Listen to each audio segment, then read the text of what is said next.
श्री ज्ञानेश्वर जी ने ध्यान पर बहुत कुछ लिखा, लेकिन हमारे महाराष्ट्र में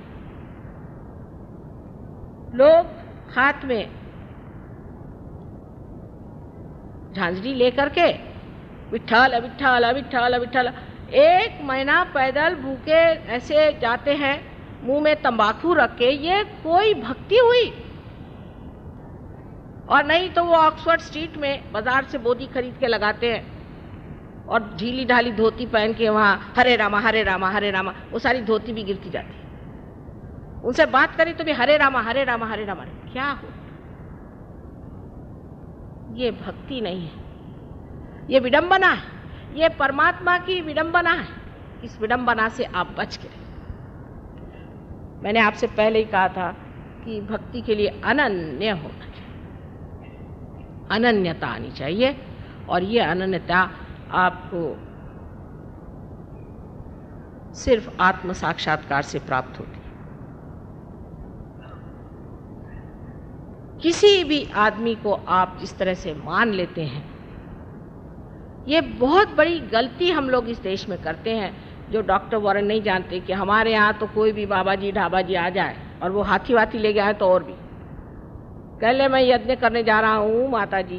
मैंने कहा अच्छा फिर क्या, कम से कम 5 डब्बे का आप मुझे घी दे दीजिए। मैंने कहा जनाब मेरे यहाँ तो आधा डब्बा क्या पाउंड डब्बा भी नहीं घी रहता।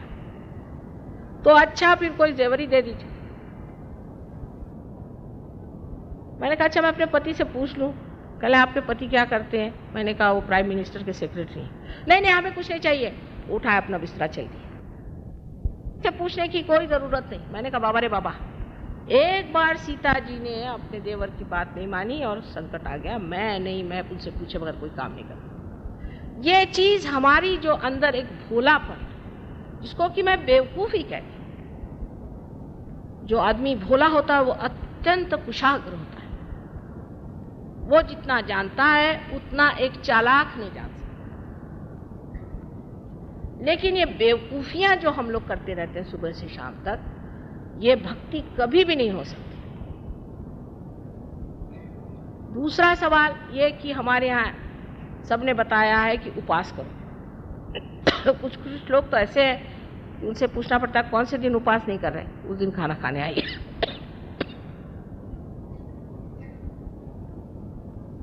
उपवास करने को कौन से भगवान ने कहा ये मुझे आज तक पता। कौन से शास्त्र में लिखा कि भाई तू उपवास कर? इसलिए आप उपवास कर रहे हैं, उपासना ना करिए। जिस दिन भगवान का जन्म हुआ उसी दिन उपवास शुरू। जिस दिन श्री गणेश का जन्म हुआ उस दिन उपवास करेंगे। श्री राम का जन्म हुआ उस दिन उपवास करेंगे। श्री कृष्ण का जन्म हुआ उस दिन उपवास करेंगे। अरे भाई उस दिन कोई मर गया है क्या? बुद्धिमान लोग भी औरतों के चक्कर में, स्त्री आचार में फंस के, हाँ भाई ठीक है आज हमारे घर में उपवास है, चलो कहीं क्वालिटी में जाके खाए आए तो घर में उपवास। इस तरह से अपने भक्ति के ओर जब हम बहुत ही जड़ता से देखते हैं और उसकी गहनता पे नहीं उतर पाते तो भक्ति भी रंग नहीं दे सकती।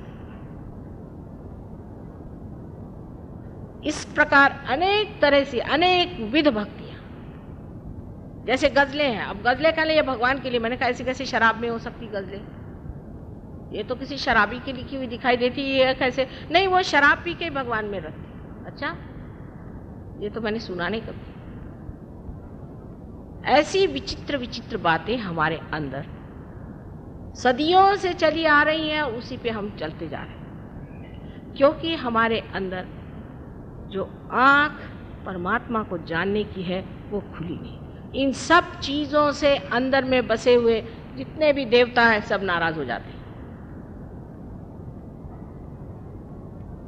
हाँ, कहने लगे पर शंकर जी भी तो पीते थे भंग, तो हम पिए तो क्या? आप क्या शंकर जी हैं? वो उन्होंने हलाहल पिया था, आप पीजिए हलाहल। जिन्होंने हलाहल पिया था वो दुनिया भर का विष अपने अंदर समा सकते हैं। वो तो विष समझ के पी रहे और आप क्या समझ के पी रहे हैं। इस तरह की विपर्यास जो भक्ति है वो आपको कहीं नहीं ले जा सकती। भक्ति में जब अनन्यता आती है तो ध्यान में ही मनुष्य उसका आनंद उठाता है। उसका वर्णन करने योग्य नहीं, क्योंकि उसके लिए शब्द ही संसार में नहीं, निरानंद उसमें। इसीलिए कहा गया है कि जब मस्त हुए फिर क्या बोले। फिर कमाल तो यह है कि सारे साधु संतों ने इन सब चीजों पर इतना लिखा है, तब भी हम वही काम करते हैं। कबीरदास जी को ले लीजिए, नानक साहब को ले लीजिए, तुकाराम को ले लीजिए। अरे रामदास स्वामी ने तो ऐसी ऐसी, क्योंकि मराठी में गालियां नहीं है तो मन से गालियां बना बना करके ऐसी गालियां बकी है, मन से ही अपने, ऐसी उसका कोई अर्थ लगता नहीं है। ऐसे साधुओं को, ढोंगी लोगों को उन्होंने कहा महिषा मर्दिला चंदने, एक भैंस को लाया और उसको चंदन से मल दिया और लगे उसकी पूजा करने भक्त लोग। और जब भैंस ने लात मारी तो कहने लगे कि गुरुजी आपकी कृपा हो गई कि आपने हमें लात मारी। माने उस वक्त भी ये होता होगा शिवाजी के जमाने में। तो इस प्रकार हमारे भक्ति ने इस तरह का विचित्र रूप धारण कर लिया है कि लोगों को बिल्कुल ही विश्वास नहीं आता कि ये ढकोसलेबाजी है या क्या है। एक तरह से आप लोग जो करते हैं वो, मैं नहीं कहती कि ढकोसला है, मैं ये नहीं कहती, आप शायद विश्वास करके करते होंगे, लेकिन ये विश्वास आपने गलत चीज़ पे कर लिया और उस गलत चीज़ को आपने अपना लिया है, जो आपको बिल्कुल गलत पथ पे ले जाता है। अब दूसरा यहाँ जो मैं देखती हूँ कि सरकारी दिल्ली शहर में तांत्रिकों का भी बड़ा राज्य चल पड़ा है। कुछ तो भाग खड़े हुए हैं पर कुछ है अभी यहाँ काफ़ी। अब ये तांत्रिक लोग हमारे भारतीय लोगों में एक नई जो विशेष व्यवस्था आई हुई है उसकी पूर्ति करते हैं। हम लोग किसी को ऊंचा उठते हुए देख नहीं सकते, कोई गया कि उसकी टांग खींचनी चाहिए। तांत्रिक इसके लिए बहुत अच्छे हैं। एक कहावत है या एक कहानी है समझ लीजिए कि कहीं से बिच्छुओं का बड़ा भारी एक प्रदर्शन करना था, हर जगह से बिच्छू गए और भारतवर्ष से भी स्पेशल बिच्छू वहां पहुंचे। इस वक्त में उन्होंने देखा कि एक जो मर्तबान है उसके अंदर ढक्कन ही नहीं। वो कहा भाई इसमें ढक्कन ही, बिच्छू आके सबको काटेंगे। कह ले हो ही नहीं सकता, ये भारतवर्ष से आए हैं, एक बिच्छू ऊपर आएगा दूसरा उसको फौरन खींच लेगा। और इसलिए तांत्रिक हमको बहुत सुहाते हैं। तांत्रिक यहाँ गए और तांत्रिक से कहा भाई देखो वो एक आदमी है उसको जरा ठिकाने लगा दो। आपको पता है ये तांत्रिक लोग क्या है? ये राक्षसी विद्या है, आसुरी विद्या है। ये बहुत ऐसी विद्या है जो सारे देश को खा जाएगी। एक तांत्रिक आपको घर में आने दीजिए, 7 जन्म तक आप सुख नहीं भोग सकते। इनकी छाया तक अपने तक मत आने दीजिए। थोड़ा सा भी काम वो कर देंगे गंदा, लेकिन ये जो गंदगी छोड़ जाएंगे ये 7 जन्म तक नहीं छूटने वाली, मैं आपसे बता रही। हमारे यहाँ एक लंदन में डॉक्टर आए, कहा कि साहब मैंने तो काम करना छोड़ दिया, मेरी हालत खराब है, मैं क्या करूं? तो मैंने कहा क्या तुम किसी तांत्रिक के पास गए थे? कहले नहीं नहीं मैं तो कहीं नहीं गया था, मेरा ऐसा करने मेरे एकदम कार्पण्य आ गया, मैं कुछ नहीं कर सकता, मैं तो एकदम पागल हो गया हूँ, मैं तो नौकरी छोड़ रहा हूँ, बीवी बच्चे सब। मैंने कहा कहाँ तुमको ये बीमारी लग गई? नहीं कहले मेरे बाबा जाते थे एक तांत्रिक के यहाँ, वो आते थे हमारे घर। मैंने कहा देखा, अरे भाई अभी तक 4 जन्म और चलेगा ही। परमात्मा के नाम पे तंत्र करना परमात्मा का सरासर अपमान,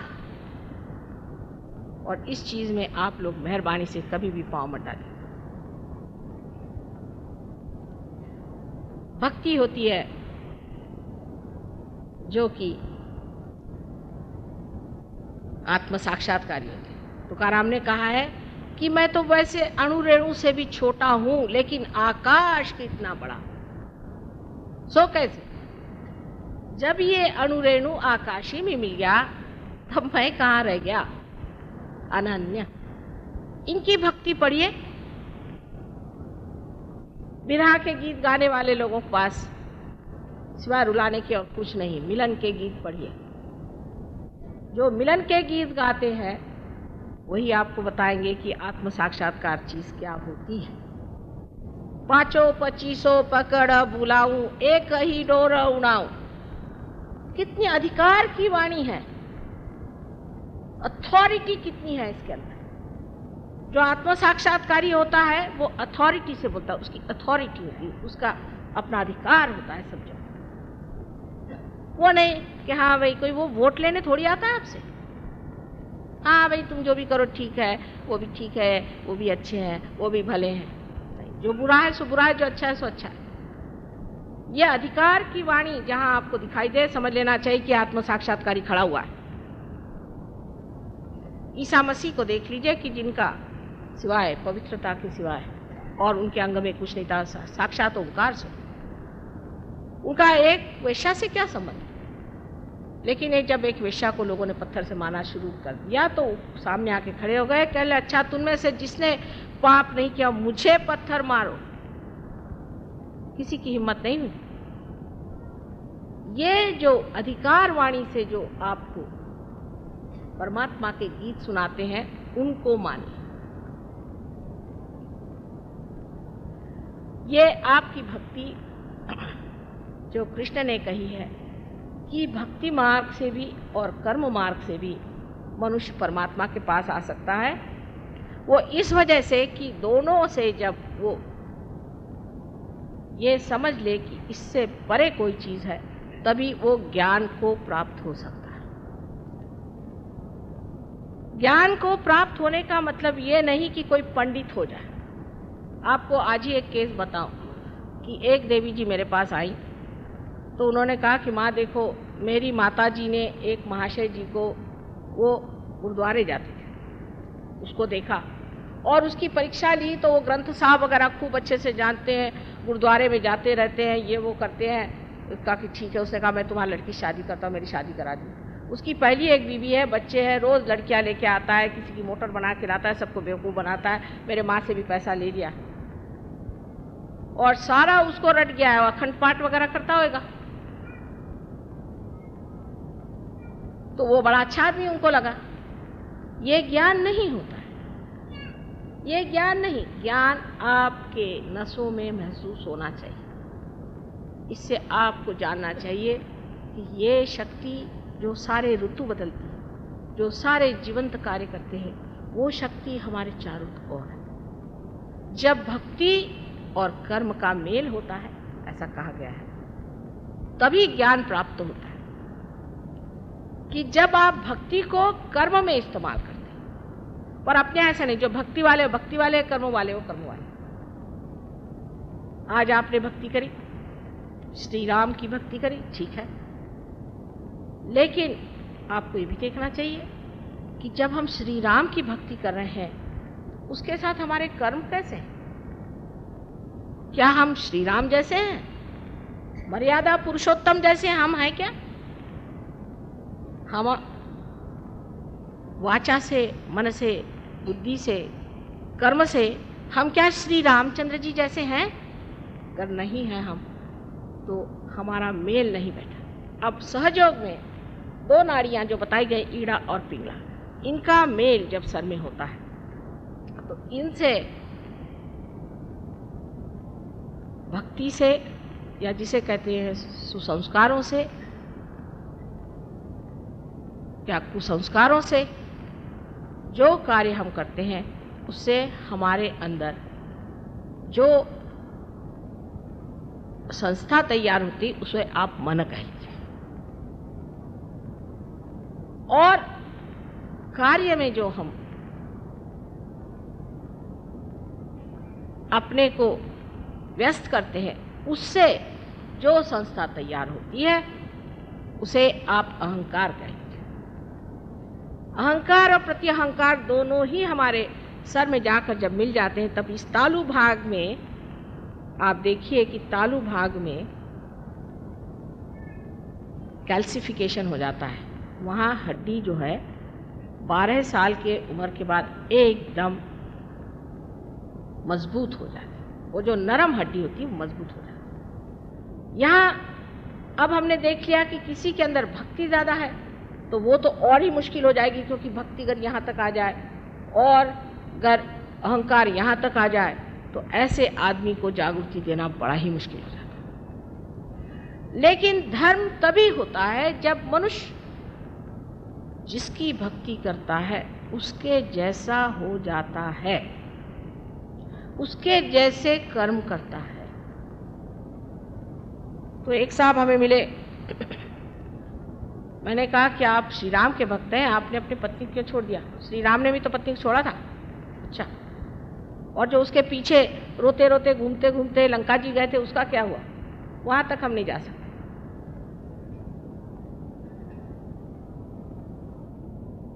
आपने 5 पत्नियां क्यों कर ली? श्री कृष्ण ने भी तो की थी, लेकिन वो तो योगेश्वर थे, उन पे तो कोई चीज छाती नहीं थी। तो हम तो उनको मानते हैं, तो हम तो इस मामले में उनको मानते हैं साहब। वो बात अच्छी करी उन्होंने, 5 बीवियां कर दी।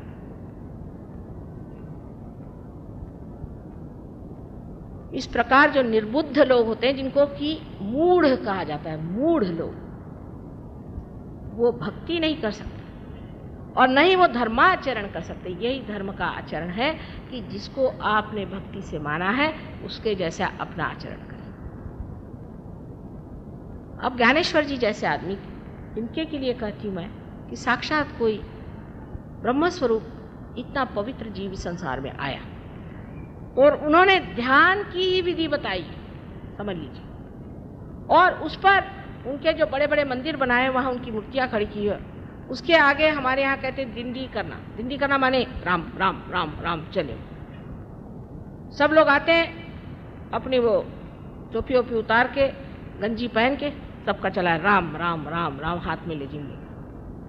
और मैंने कहा भाई हमको एक दिन के लिए हॉल दे दो, हम यहाँ ध्यान करना चाहते हैं। ध्यान व्यान यहाँ नहीं करने का, यहाँ सिर्फ आप दिंडी कर सकते। मैंने कहा साहब वो जो बैठे हैं सामने ज्ञानेश्वर जी, उन्होंने कौन सी दिंडी की थी? कहले वो ज्ञानेश्वर जी थे, पर उन्होंने कहाँ लिखा है कि आप दिंडी करिए?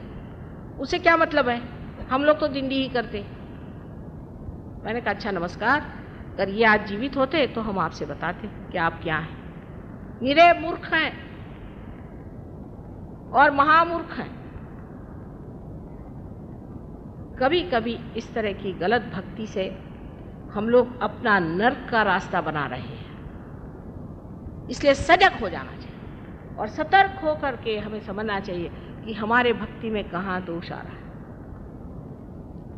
अब सबसे बड़ा दोष भक्ति में इस तरह से आता है कि जब श्री राम आए तो उनसे कहने लगे हम तो भाई परशुराम को मानते हैं, परशुराम ही अच्छे थे क्योंकि मर गए ना। श्री कृष्ण आए, हम श्री कृष्ण तुमको नहीं मानते, हम श्री राम को मानते। जीसस आए, हम तुमको नहीं मानते, हम मोसेस को मानते हैं क्योंकि जो मर गए वो अच्छे अपने जेब में रहते हैं। एक प्लास्टिक का फोटो लगा लिया, काम खत्म। लेकिन वो प्लास्टिक का फोटो आपको कहाँ ले जाने वाला है, ये किस चीज़ का तमगा लगाया है आपने, ये समझ लीजिए।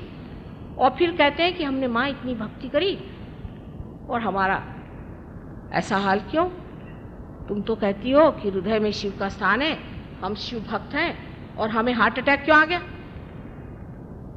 उसकी वजह ये कि शिवो हम ऐसी वल्गना आपने क्यों करी?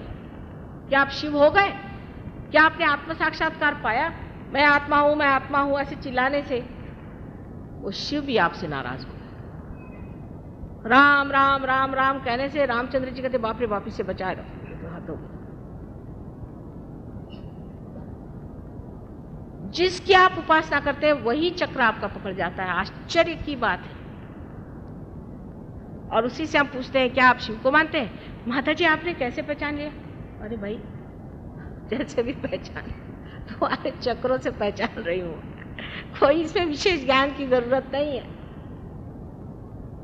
जिसकी आप उपासना करते हैं और उसके अनुसार आप कर्म नहीं करते हैं और बेकार में उनका बैठ करके भजन करना सुबह से शाम तक, भजन करना चाहिए, मैं ये भी नहीं कहती भजन नहीं करो, पर अगर भजन करने से परमात्मा नहीं मिलने वाले, भज भज भज भज करने से नहीं मिलने वाले, मिलने वाले हैं आत्म साक्षात्कार से, जहाँ आत्मा का प्रकाश हमारे चित्त में आ जाता है। तब हम जानते हैं कि श्री राम जो है वो कहाँ बसे।